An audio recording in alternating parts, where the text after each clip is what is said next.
तो इस प्रकार से धरती दाई जल से प्रकट हुई। धरती दाई का जन्म और मरण नहीं होता है, ये अजर अमर है। इसलिए मैंने कहा कि अजर अमर है धरती, आदि शक्ति कहा है, और धरती बिना कोई ना बचे। ठीक है, इस प्रकार से हमारे लोग गीत गाते थे। तो धरती दाई जो है जल से प्रकट हुई, और जो आंधी रावण सुकमा पैरी है वो रावण टेक में रहते थे। धीरे धीरे समय बीतते गया।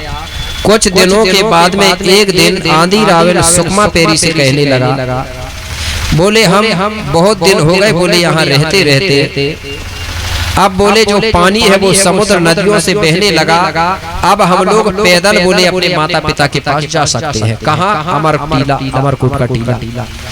तो सुकमा पैरी कहने लगी, बोले एक काम करो, वो अमरकोट का टीला पता नहीं कितने दूर होगा, इसलिए सबसे पहले कौआ को पहुंचाओ, क्योंकि कौआ उड़ सकता है। तो कौआ पहले पता करके आ जाएगा, इसके बाद में हम जाएंगे। तो आंधी रावण ने कौआ को बुलाया और कौआ से बोला कि मित्र कौआ, तुम उड़ सकते हो, जल्दी जा सकते हो, इसलिए तुम एक काम करो, जो अमरकोट का टीला है वहां जाके मेरे माता पिता का पता करके आओ कि वो टीला में वो वहां जिंदा है या हमारे जैसे वो भी कहीं कह के तो नहीं चलेगा। तो कौआ तैयार हो गया जाने के लिए। ये हमारे लोग आज भी किंवदंतिया और दांतिक में आज भी ये कहानी चर्चा करते हैं, वो बात बता रहा हूँ। तो कौआ जब जाने के लिए तैयार हो गया तो आंधी रावण सुकमा पैरी कहने लगे, एक काम करो मित्र कौआ, हम थोड़ा सा भोजन आपके गले में बांध देते हैं, तो उस भोजन को ले जाके हमारे माता पिता को भी दे के आ जाना। बोले ठीक है। तो बताया जाता है आंधी रावण सुकमा पैरी ने थोड़ा सा भोजन कौआ के गले में बांध दिया।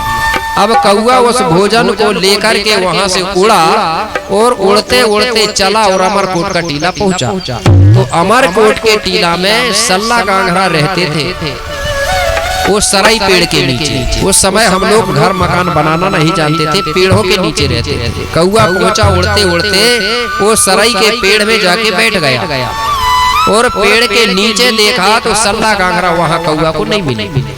कौआ ने सोचा कि कहीं घूमने गए होंगे, आएंगे थोड़ी देर में। कौआ वहीं बैठा बैठा रास्ता देखते रहा। धीरे धीरे दिन डूबने लगा, लेकिन सल्ला गांगरा का पता नहीं चला। कौआ ने सोचा कि अंधेरी हो जाएगी, रात हो जाएगी, इसलिए इस भोजन को इसी पेड़ में रख दो, जितने भी समय वो आएंगे सल्ला गांगरा माता पिता तो वो देखेंगे तो खा लेंगे। ऐसा सोच करके कौआ ने उस भोजन को उसी पेड़ की डाली में रख दिया और कौआ उड़ करके वापिस वो आंधी रावण सुकमा पैरी के पास आ गया। तो इस प्रकार से सबसे पहले आंधी रावण और सुकमा पैरी ने कौआ के माध्यम से अपने दाऊदाई माता पिता के पास भोजन पहुंचाया था। कहाँ पहुंचाया था? अमरकोट का टीला। उसी दिन से हमारे गोंडियन लोगों में ये बन गया कि बोले कौआ हमारे माता पिता तक भोजन पहुंचाता, इसलिए गोंड लोगों ने उसी समय से काम चालू कर दिया कौआ को भोजन देना। तो आज भी लोग कौआ को भोजन दे रहे हैं। अभी जो अमास चली गई ना पितृमोक्ष अमावस्या, कई लोगों को देखा होगा वो कौआ को भोजन देते हैं। एक बार मैंने किसी से पूछा कि ये कौआ को भोजन क्यों देते हैं, तो वो दादा सियान बता रहा था, बोले ये हमारे पुरखा है, लेकिन कौआ पुरखा नहीं है। कौआ हमारे पुरखाओं तक भोजन ले जाते हैं, इसलिए कौआ को हम लोग भोजन देते हैं। उसी दिन से ये चीज चालू हो गई।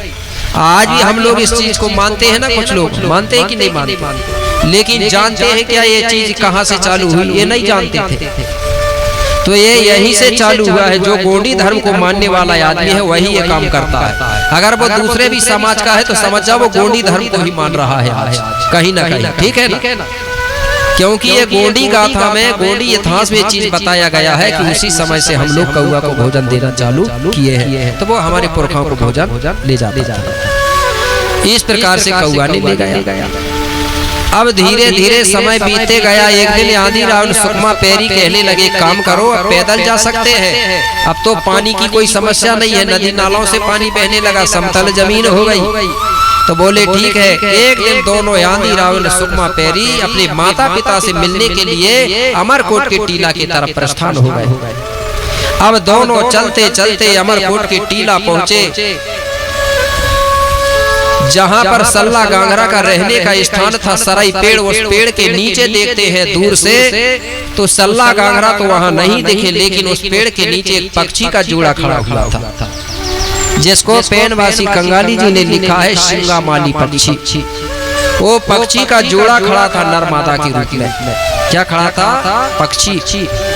अब इन्होंने दूर से ही देखे तो मन ही मन में सोचने लगे कि देखो, बोले हमारे माता पिता जो है अपना रूप बदल करके और पक्षी का रूप धारण करके हमको दर्शन दे रहे हैं। इनके मन में ऐसा विश्वास हुआ। वो पक्षी को देख ये दूर से ही हाथ जोड़ करके उस पक्षी का दर्शन करते हैं और अपने माता पिता समझते हैं। बोले हमारे माता पिता है, पक्षी का रूप धारण करके हमको दर्शन दे रहे हैं। इन्होंने दर्शन किया दूर से। अब बोले चलो किनारे जाके दर्शन करते हैं। जैसे ये लोग मेरे भाई किनारे में जैसे ही पहुंचे, इन्होंने देख नहीं पाया और वो पक्षी का जोड़ा अपने आप गायब हो गया, या तो उड़ गया होगा या गायब हो गया। इन्होंने देख नहीं पाया तो इन्होंने सोचा कि अरे बोले हमारे माता पिता अभी यहीं खड़े थे और अब देखो अंतर ध्यान हो गए, ऐसा इनका विश्वास हुआ। ये वहीं ढूंढने लगे अपने माता पिता को। जब ये ढूंढने लगे तो वहाँ कुछ नहीं मिला। थोड़ी देर के बाद में उन्होंने देखा कि वहाँ से जल की धार फव्वारा के रूप में निकल रही थी। जल की धार निकल रही थी। जैसे ही इन्होंने जल की धारा को देखा तो कहने लगे हमारे माता पिता देखो कितने अच्छे हैं, पहले हमको पक्षी का रूप धारण करके दर्शन दिए और अब हमको जल की धार बन के दर्शन दे रहे हैं। ये उसी जलधारा का दर्शन करने लगे। उसी जलधारा को इन्होंने सल्ला गांगरा बोला। उसी सल्ला गांगरा को बाद में हिंदी में अनुवाद कर दिया गया। तो मैंने पहले ही बताया था सल्ला गांगरा का मतलब क्या होता है। सल्ला यानी होता है नर और गांगरा यानी होती है मादा, मतलब माँ। तो सल्ला गांगरा का अनुवाद होने पे क्या बन गई वो? सल्ला यानी नर, गांगरा यानी मादा। तो उसको हिंदी में बोलने लगे नरमादा, बोलने लगे। उसी को नरमादा कहते हैं। तो वो नरमादा कौन है? सल्ला गांगरा है। सल्ला गांगरा कौन है? माता और पिता है। किसके? आंधी रावल सुकमा पैरी के। तो उसी को हम लोग आज सीधे बोलते हैं नर्मदा दाई। अगर नर्मदा दाई बोलेंगे तो मेरे भाई गलत हो रहा है कि नहीं हो रहा? कैसे हो रहा है? दाई अकेली का सुमरन हो रहा है, फिर पिता गया कि नहीं? नर्मदा शक्ति बोलते हैं हमारे में अधिकतर। क्या बोलते हैं? नर्मदा शक्ति। नर्मदा शक्ति मतलब दाऊदाई शक्ति। तो जो अमरकोट के टीला से जो जल की धार निकल रही है वो हमारी सल्ला गांगरा शक्ति है, दाऊदाई शक्ति है, नर्मदा शक्ति है। वो जल की धार बन के बह रही है। वही दाऊदाई शक्ति से ही पूरा जीव जंतुओं का जन्म होता है। जिस दिन ये नर्मदा शक्ति नहीं रहेगी ना, एक भी जीवों का जन्म नहीं होगा। आप जलधारा को बंद कर दो, कोई भी जीव जंतुओं का जन्म होगा? कोई पेड़ पौधा पलेंगे क्या? तो वही शक्ति है जिसको हिंदी में नर्मदा कहा गया। इसलिए हम लोग उसको सल्ला गांगरा बोलते हैं, जो आज भी अमरकोट की टीला से बह रही है। तो एक बार नर्मदा शक्ति की जयकारा बोलिए, नर्मदा शक्ति ना। इससे बड़ा कोई नहीं है, नर्मदा से बड़ा। अब मेरे भाई नर्मदा शक्ति के नाम पे एक गीत सुना दे रहा हूँ, ठीक है? कि गीत छोड़ दूं? गीत सुनना है, लेकिन गीत में नाचना भी पड़ता है ना, डबल मेहनत लगता है, ठीक है?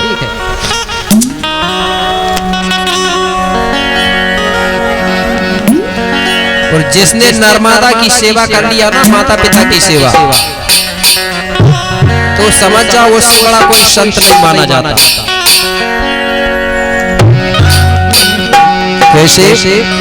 कि संग कांगरा नर्मदा है, कि जो माता पिता कहलाए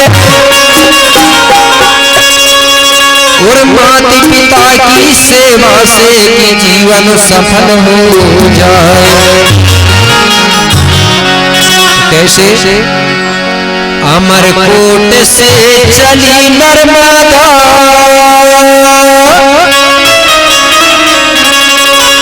अरे बनी दूध सी धारदार। अमरकोट से चली नर्मदा, पानी पानी दूध सिंहारदा अरे काल काल चल चले कामन के लोले फूल के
बोलिए नर्मदा शक्तिना।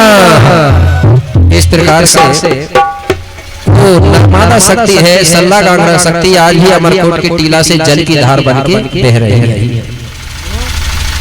अब मेरे भाई आगे तो जो आंधी रावण और सुकमा पेरी है, उन्होंने क्या किया, उसी जलधारा को अपने दाऊदाई शक्ति समझा, माता पिता समझा, और दोनों ने मिलकर क्या किया, वही अमरकोट की टीला में कि आंधी रावण सुख माने, अरे बना दिया ये सुथानो, और आज भी है प्रमाणो सगाबो अमरकंठ का धाम। दोनों ने क्या किया, अपने दाऊदाई के नाम से वहां पर स्थान बना दिया, सल्ला गांगरा के नाम पर। लेकिन उस जगह का नाम आज बदल गया है। आप बहुत से लोग गए होंगे अमरकोट, तो जो असली स्थान था जहां सल्ला गांगरा का स्थान बनाया गया, उसको बोलते थे बंशभिड़ी। देखा है आपने, बंशभिड़ी के नाम से जाना जाता था। नहीं जानते, बंशभिड़ी उसका नाम बदल दिया गया है। आप जाके देखना, उसको माई बगिया के नाम से जाना जा रहा है। माई बगिया बोलते हैं ना, वहाँ बांस का पेड़ था, बंशभिड़ी थी, उसी बंशभिड़ी से हमारा वंश मेला चला हुआ। दूसरों का कब्जा, दूसरे पूजा पाठ वाले, ठीक है ना। क्या नाम दिया है उसने, आज बोल रहे हैं माई बगिया बोलते हैं उसको,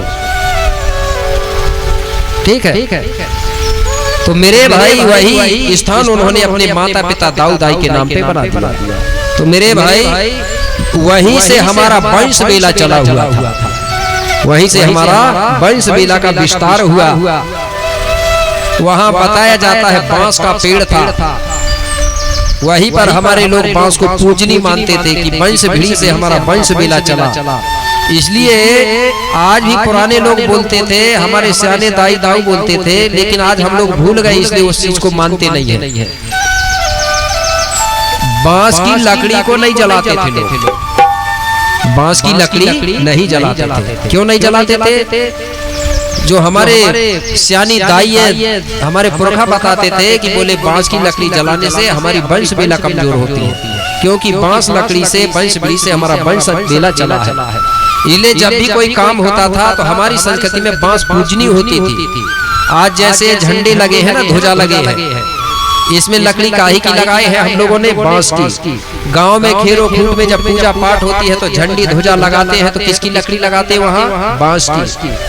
ढाल चंडी जानते हैं, ढाल चंडी होती है सर इधर, ढाल चंडी बांस के लकड़ी में ऊपर मोर के पंख होते जो मंडई मेलाओं में चलते हैं, ठीक है। मोर के पंख बंधे होते हैं, उसमें भी लकड़ी किसकी होती है, बांस की। हमारे घर में जो सूपा होता था सेती अनाज साफ करने का, वो भी किसका होता था, बांस का। जब दूल्हा बनता है तो दूल्हा जो बिजना रखता है, बिजना ही बोलते हैं, वो भी किसका महत्व होता है, बांस का। लेकिन आप कपड़े के लगा रहे हैं, बांस पूजनी होती है, इसलिए गोंड लोग बांस की लकड़ी नहीं जलाते। बताया जाता है कि जब विदेशी लोग गोंडवाना की धरती में आए तो इनको ये पता चल गया कि गोंड लोग बांस को पूजनी मानते हैं, बांस को जलाते नहीं है। तो इन्होंने पता किया, बोले क्यों नहीं जलाते? तो हमारे गोंड लोगों ने बता दिया, बोले बांस से हमारा वंश बेला चला है, हम बांस को अगर जलाएंगे तो हमारा वंश बेला कमजोर होगा, कई प्रकार की बीमारियां होंगी बांस जलाने से। बांस जलाने से कई प्रकार की बीमारियां होती है उसके धुआं से, और बांस जलाने से हमारा दिमाग कमजोर होता, हमारा समाज कमजोर होता है। तो ये बाहर के लोगों ने सोचा कि यार इनको अगर कहेंगे बांस जलाने को तो ये तो जलाएंगे नहीं, इसलिए उन्होंने एक कूटनीति तैयार किया, रणनीति बनाया कि गोंडों से बांस कैसे जलवाना है।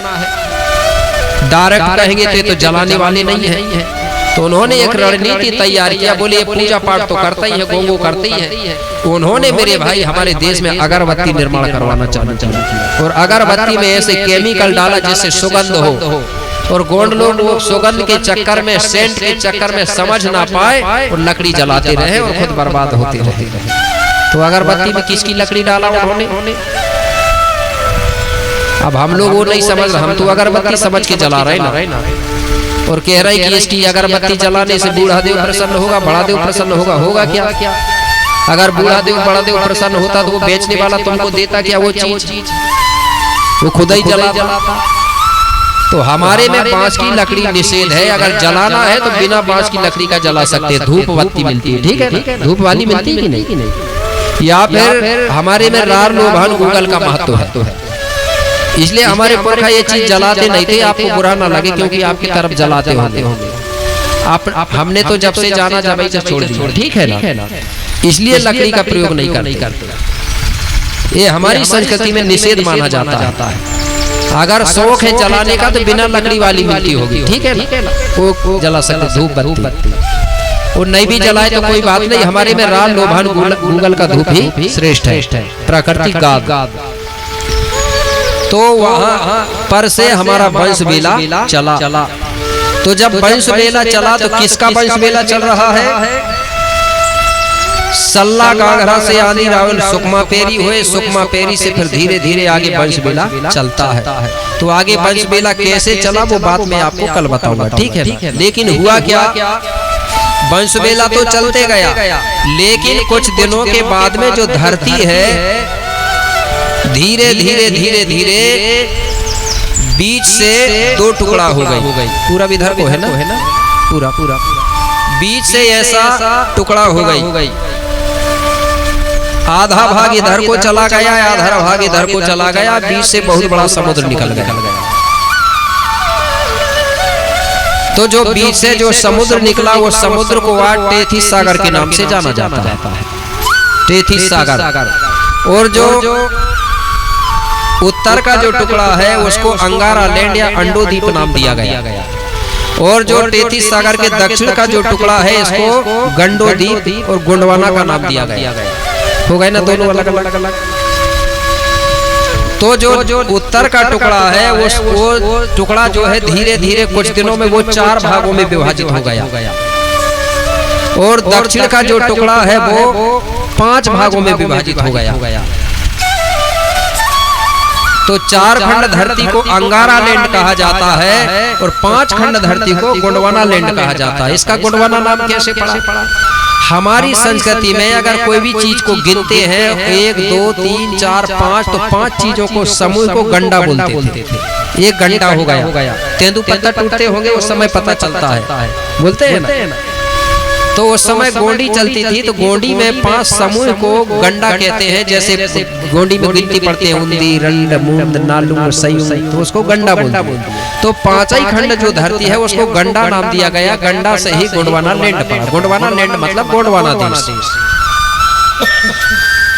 तो गोंडवाना देश नाम पड़ा। तो गोंडवाना देश में रहने वाले जो भी लोग हैं, उस समय जातियां नहीं थी, सभी लोगों को गोंडवाना वाले कहते थे। क्या बोलते थे? गोंडवाना वाले।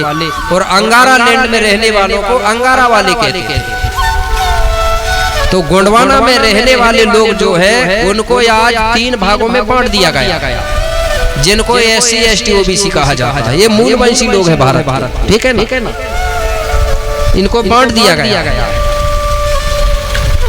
तो ये गोंडवाना लोग के लोग थे। तो हमको क्या बोलते थे? गोंडवाना वाले।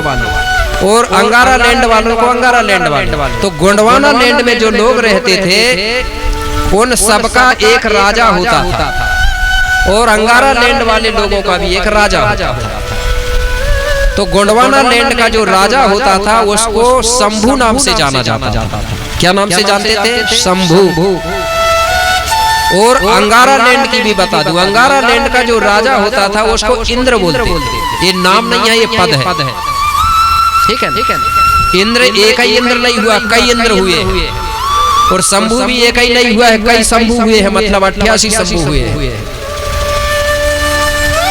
तो अंगारा लैंड का राजा इंद्र था और गोंडवाना लैंड का राजा शंभु था, अलग अलग हो गए ना। तो गोंडवाना लैंड का जो शंभु है उसको शंभु उपाधि क्यों दी जाती थी? उसका नाम तो अलग था लेकिन उसको शंभु कहते थे। शंभु का मतलब होता है सा यानी होता है गोंडी में संयुग, सा से क्या बना संयुग, संयुग यानी होता है गोंडी में 5, और भू आने होता है धरती, भू आने धरती। तो शंभु का अर्थ हुआ 5 खंड धरती। उसके आगे शेख शब्द जुआ है, शंभु शेख, शेख यानी होता है स्वामी या मालिक। तो शंभु शेख का अनुवाद हुआ 5 खंड धरती का मालिक या स्वामी या राजा। तो ये 5 खंड धरती का मालिक कौन था? राजा शंभु शेख बाबा। और 4 खंड धरती का मालिक कौन था? इंद्र था। लेकिन कुछ दिनों के बाद में हुआ क्या,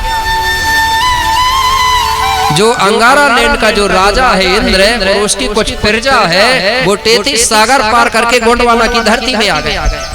इसलिए लड़ाई हुआ भाई, हुआ कि नहीं हुआ? उसी को वेद पुराणों में बताया गया है। झगड़ा हुआ कि नहीं हुआ? शंभु के साथ बहुत बड़ा झगड़ा हुआ। शंभु के बेटा जालंधर के साथ युद्ध हुआ है कि नहीं हुआ? देखे होंगे जालंधर और उसका हुआ है कि नहीं? जालंधर को मारते हैं, जालंधर से राज मांगते हैं वो लोग, मांगते हैं कि नहीं मांगते? नाम बदल के मांगते। वो नहीं कहते गोंडवाना का राज्य चाहिए करके, ये नहीं बोलते राक्षसों का राज्य चाहिए बोलती है वहाँ। जबकि वहाँ बात डायरेक्ट थी मेरे भाई, गोंडवाना का लैंड की लड़ाई थी। वो लड़ाई होता है, झगड़ा होता है। तो इस प्रकार से मेरे भाई वहाँ झगड़ा हुआ। ये अंगारा लैंड वाले लोग यहाँ आए। तो इस प्रकार से मेरे भाई आगे फिर क्या होता है वो बात आपको बताऊंगा, ठीक है? क्योंकि समय भी हो गया है। तो कल जो बात चलेगी हमारी कि आंधी रावण सुकमा पेरी से आगे वंश बेला चलते गया, तो हमारे लोग क्या करते थे? वो समय कोई सामाजिक व्यवस्था नहीं थी। वंश बेला का विस्तार होते गया, हमारे लोग जंगलों में, पहाड़ों में, खंडारों में रहते गए। जिससे जैसा लगता था शादी विवाह होते गया। जानवरों और हमें कोई अंतर नहीं था उस समय। कपड़े नहीं थे पहनने के लिए, मकान नहीं थे रहने के लिए, सब जंगलों में, पहाड़ों में अपना समय बिताते थे। धीरे धीरे जब बेल वंश चला, कुछ दिनों के बाद में फिर हमारे अंदर में एक व्यवस्था बनी हुई है। कुछ दिनों के बाद व्यवस्था बनी कि कौन नाना है, कौन नानी है, कौन क्या है, ये बात आपको कल सुनने को मिलेगा, ठीक है?